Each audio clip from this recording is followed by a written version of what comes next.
যিটো প্ৰপ'জেল আৰম্ভ হ'ল 2023-ত, য'ত গুৱাহাটী উচ্চ ন্যায়ালয় সেই সময়ত মুখ্য ন্যায়াধীশ আছিলে সন্দীপ মেহতা ডাঙৰীয়া, তেখেত চিফ জাষ্টিচ থকাৰ সময়ত ফুল কোৰ্টত ইয়াৰ ডিচিশ্যন এটা লোৱা হৈছিলে যে আমাৰ বৰ্তমান যিটো উচ্চ ন্যায়ালয়ৰ কেম্পাছ আছে, সেই কেম্পাছত আজিৰ তাৰিখত তাক নিয়াৰিকৈ কোৰ্টৰ প্ৰক্ৰিয়াটো চলাই নিবলৈ যথেষ্ট অসুবিধা হৈছে আৰু তেওঁলোকে ফুল কোৰ্টত এটা ডিচিশ্যন লৈছিলে যে আমি অসম চৰকাৰক অনুৰোধ কৰিম যাতে আমি এটা নতুন জুডিচিয়েল টাউনশ্বিপ বা ইণ্টিগ্ৰেটেড জুডিচিয়েল কমপ্লেক্স বনাবৰ কাৰণে ডিচিশ্যনটো লৈছোঁ আৰু অসম চৰকাৰক তাৰ কাৰণে সহায় বিচাৰিছিলে।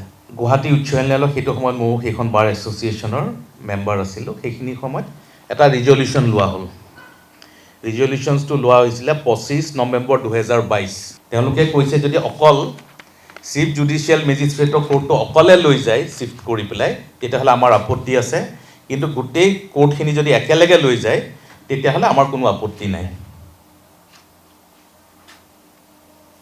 চ' গুৱাহাটী উচ্চ ন্যায়ালয়ে ডিচিশ্যন লোৱাৰ আগতেই গুৱাহাটী উচ্চ ন্যায়ালয়ৰ বাৰ এছ'চিয়েশ্যনে এইটো নিৰ্ণয় ল'লে, এইটো ডিচিশ্যন ল'লে যে যদি গোটেইকেইটা কোৰ্ট উঠি যায় এটা জেগালৈ তেতিয়াহ'লে আমাৰ কোনো ধৰণৰ আপত্তি নাই। এই কথাটো তেওঁলোকে 2022 চনৰ 25 নৱেম্বৰতে লৈ থৈ দিছে। তাৰ ভিত্তিত, এই ডিচিশ্যনটোৰ ভিত্তিত পিছত গুৱাহাটী উচ্চ ন্যায়ালয়ে 2023 চনত যেতিয়া অনাৰেবল চিফ জাষ্টিচ সেইটো সময়ত সন্দীপ মেহতা ডাঙৰীয়া চিফ জাষ্টিচ হিচাপে আছিলে, তেওঁ আৰু তেওঁৰ লগত যি ফুল কোৰ্ট থাকে গোটেইকেইজন জাজ সন্নিৱিষ্ট হৈ পেলাই তেওঁলোকে ডিচিশ্যন ল'লে যে আমাৰ বৰ্তমান য'ত আমি কাম কৰি আছোঁ গুৱাহাটী উচ্চ ন্যায়ালয়ত, কাৰণ সেইটো সময়ত এই ডিচিশ্যনটো লোৱাৰো এটা বেকগ্ৰাউণ্ড আছে। আগতে আমাৰ ইয়াতে জাজৰ সংখ্যা আছিলে 19, তাৰপিছত 24লৈ উঠিলে আৰু আজিৰ তাৰিখত 30লৈ উঠিলে। এই গোটেই increasing of the number of জাজেছ, অৰ্থাৎ 19টা কোৰ্ট আজিলৈকে আছে গুৱাহাটী উচ্চ ন্যায়ালয়ত। কোৰ্ট নাম্বাৰ 19ও পাব, এতিয়া 23লৈকে পাব, কিন্তু আজিৰ তাৰিখত গুৱাহাটী উচ্চ ন্যায়ালয়ৰ ষ্ট্ৰেংথ হৈছে 30জন জাজ হ'লগৈ। গুৱাহাটী উচ্চ ন্যায়ালয়ৰ আজিৰ তাৰিখত জাজেছ কোৱাৰ্টাৰ 7ৰ পৰা 8টা আছে, অৰ্থাৎ যিসকল জাজ হ'ল হয় জুডিচিয়েল অফিচাৰৰ পৰা বা ফ্ৰম দ্য এডভকেটছ, অৰ্থাৎ 12ৰ পৰা যিসকল জাজ হ'ল তেওঁলোকে যদি ফ্লেটত আছিলে আজিও ফ্লেটতে আছে।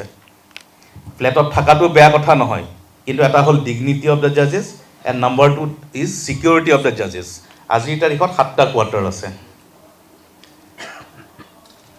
2001-2 চনত যিবিলাক এডভকেটে মেম্বাৰশ্বিপ লৈছিলে সেইসকলে আজিলৈকে তেওঁলোকৰ এখন বহি, আপোনালোকে যেনেকৈ বহি আছে তেনেকুৱা এখন চকী নাই বহিবলৈ। মহিলাসকলে যিটো বেগটো লৈ আহে, বেগটো থ'বলৈ এটা জেগা নাই। টিফিন লৈ আহে, টিফিন থোৱা জেগাটো নাই। সকলোৱে হয় গাড়ীত চলাই আছে চেম্বাৰ, নহ'লে ৰাস্তাৰ ওপৰত, তেনেকৈ চলি আছে ছিষ্টেমটো। আৰু সেইটো আজি হোৱা নাই। অসমৰ মাননীয় মুখ্যমন্ত্ৰীয়ে আজি 3 মাহ আগত ৰিজাইন দিছিলে বাৰ এছ'চিয়েশ্যনৰ পৰা। তেওঁ যিখন ৰেজিগনেশ্যন লেটাৰ তাতে তেওঁ লিখি থৈছে তেওঁ 2001লৈকে ইয়াতে প্ৰেক্টিছ কৰি আছিলে। সেই চিঠিখনত লিখিছে, উল্লেখ কৰিছে যে মই প্ৰেক্টিছ কৰি থাকোঁতে 2001 চনলৈকে ময়ো সেই অসুবিধাটো পাইছিলোঁ। মোৰ এখন গাড়ী আছিলে জেনৰ, বেক ছিটটো মোৰ চেম্বাৰ আছিলে, অৰ্থাৎ যিকেইটা ফাইল লৈ আহে তেওঁ বহিবলৈ জেগা নাপায়। তেতিয়া number of advocates was much less, তেতিয়া হয়তো 700-800 এডভকেট আছিলে, আজি মোৰ দেন 5000 এডভকেটছ আছে। এতিয়া আহোঁ 2023 চনত যেতিয়া অনাৰেবল চিফ জাষ্টিচ সেইটো সময়ত সন্দীপ মেহতাৰ ডাঙৰীয়া নেতৃত্বত হাইকোৰ্টে যেতিয়া ফুল কোৰ্টে ডিচিশ্যন ল'লে they we have to go' for a fresh infrastructure for conducting the cases in Guwahati high court. Assam চৰকাৰক তেওঁলোকে ৰিকুৱেষ্ট কৰিলে। এই কথাখিনি কোৱাৰ মূল উদ্দেশ্যটো হৈছে, মই যোৱাকালিও দেখিছোঁ, পৰহিও দেখিছোঁ, খুব ডাঙৰ ডাঙৰ ছিনিয়ৰ এডভকেটে টিভিৰ আপোনালোকৰ বুমটো দেখি কৈ আছে অসম চৰকাৰে ডিচিশ্যন লৈছে গুৱাহাটী উচ্চ ন্যায়ালয়টো স্থানান্তৰিত কৰিবলৈ। কিমান এটা নিগেটিভ বা কিমান এটা অবাস্তৱ, মই মিছা ৱৰ্ডটো ইউজ কৰিব খোজা, ফল্ছ নেৰেটিভ বুলি মই ক'ব খোজা নাই, সন্মান জনাই, বাট ইনকাৰেক্ট নেৰেটিভ এটা ক্ৰিয়েট কৰিছে তেওঁলোকে। There is no such thing as Government of Assam has taken a decision to shift the building or shift the High Court from Guwahati from the existing place to Rongmohol in North Guwahati. It is Assam Sarkarar decision নহয়. Decision has been taken by the Guwahati High Court under the leadership of the Chief Justice of Guwahati High Court in 2023 with his full court team. Assam Sarkar etu authority under the provisions of law, under the scheme of law. There is no authority of the governor or the chief minister or the assembly or the group of ministers or the cabinet to decide where the high court will be established. এই পাৱাৰটো নাই। সেইকাৰণে মই তেওঁলোকক request কৰিছোঁ, তেওঁলোকে যে কৈ আছে আমি কোৰ্টলৈ যাম, কেছ কৰিম, আমাৰ হাতত বহুত আইন আছে।